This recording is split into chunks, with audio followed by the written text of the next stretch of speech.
Hello everybody.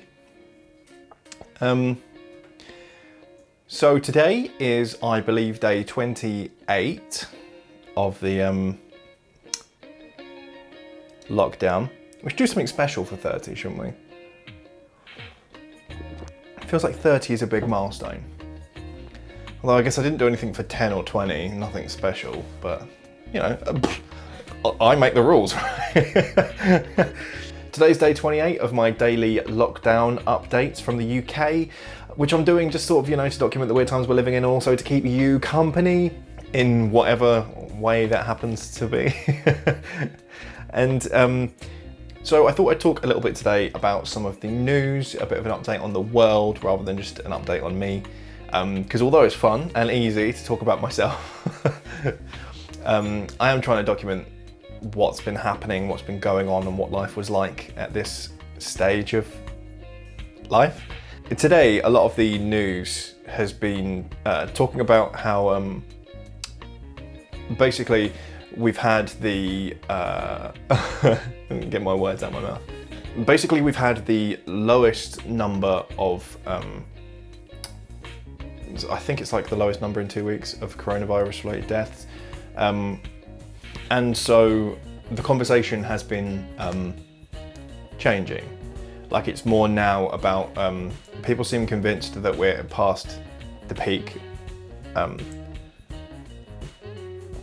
The peak of which was, the peak was 980 in a day, which means we never hit 1,000. Small victories, right? Like, it's still terrible, awful. But yeah, so everyone from, like, you know, the media to the guy on the street now seems convinced that we're through it and we're on the way out. There's also, basically keeping the air of caution, the conversation has changed from being about, it hasn't changed, maybe it's a new conversation, maybe it's happening at the same time, I don't know, but the news today is dominated by a second wave. Will there be a second wave? Should we be cautious of it climbing again? And there are a couple of countries in the world, I think Singapore has had a pretty steep second wave. And was, you know, at first apparently they were dealing really well with it and they were applauded for dealing with their first outbreak, and now they've had a second. And so naturally everyone's quite cautious about this climbing again. And I think Boris Johnson now has said, now he's recovered and he's starting to move back into Parliament and stuff, said that their goal now is to make sure that a second wave doesn't happen. And it would be easy to see how one would, right? Like, everyone already feels very bottled up, so the second that these rules are softened, you can just tell that everyone's going to be rushing out to do all the things they've missed out on while the weather's been lovely, while they haven't been allowed out, or while they've felt guilty about going out. I mean, God knows I, for one, just really want to have a garden party with my friends, you know, just relax in the sunshine and feel a bit social and less bottled up. But with the lockdown being extended anyway, that's not going to happen for a while. So here's hoping that the cases continue to fall, but a second wave is likely once everyone's free and starts, like, you know, getting out and rubbing shoulders and taking things a bit less seriously. So there were, like, discussions about whether the government should recommend that the public wear masks out and about once, you know, these rules have been lifted, because then that would mean that it would lessen the chance of a second wave, which is, you know, I think not proven yet, but, you know, it's not disproven either, and it would stand to reason, I guess. But where that conversation has taken the media is, well, if you start telling people that they need to wear masks when they go out, that's going to make it more, that's going to constrain supplies for the NHS. And apparently there's still, at this point, not enough protective equipment to go around for everyone that's working within the NHS. So that's a worry, right? I think I talked about this already, about the fact that, like, a second wave, or telling people to wear protective equipment would mean there was less for the NHS, right? Which is, you know, kind of why I made my own. I didn't want to order one online that maybe someone else who's a key worker or an essential worker might be able to order for themselves. Especially seeing as this online tutorial was like, well, this material can help, you know, this material may help. I just don't want to act like I'm saying anything with any kind of conviction, because I'm really not. I don't have the science to, you know, say any of these things with true conviction, but I think it's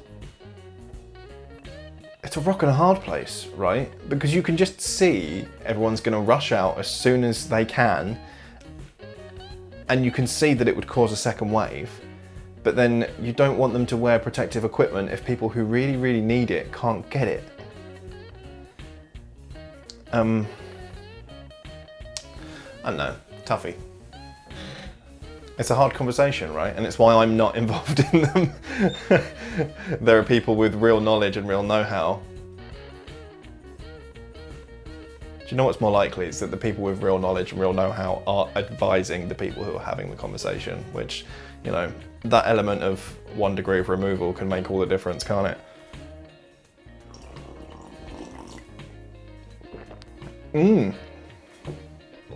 But here's hoping that the fact that the numbers appear to trend on the way down now,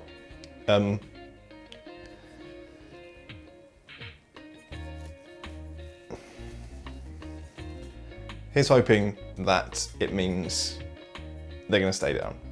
But I know the news is very reactionary and everything, and the news is it's going to jump on any kind of new trend to get clicks. I mean, just 2 days ago, the daily deaths was 888, which really kind of breaks the trend of dropping numbers, because that's only 100 less than the peak, like 888, and the day before the biggest peak was 881. So, but seeing as it's the lowest it has been, that's got to count. I'm not a statistician, right? Like, let's establish now that I'm just speculating. But, you know, if it's been lower than it has for 2 weeks, one would assume that's for good reason, rather than just random, you know, like that range of statistical anomaly. One would hope. Really just need to stop talking like I know what I'm talking about, because I really don't. Please don't use me as your news source. This is just, you know, it's just water cooler talk. And if I've said anything that's, you know, completely incorrect, please challenge me. Please challenge me.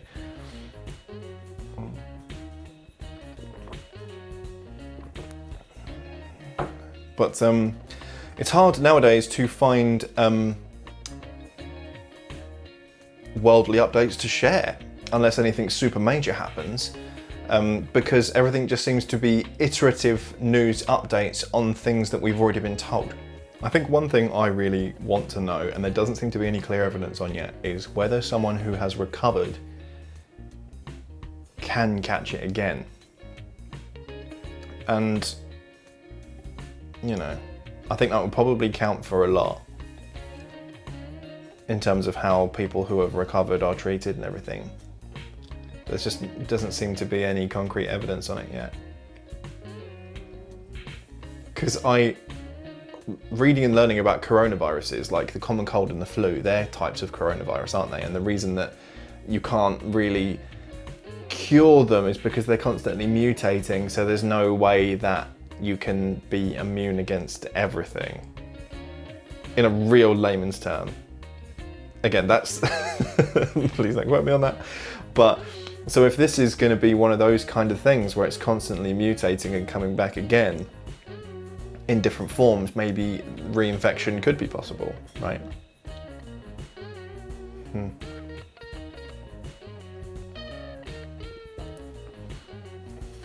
Anyway, kind of just a rambly one today, I don't know.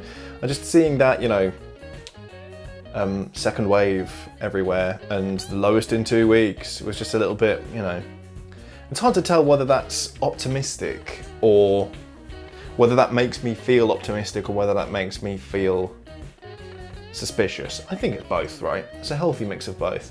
Like, I'm cynical in a way that's not making me too optimistic, but it feels like that's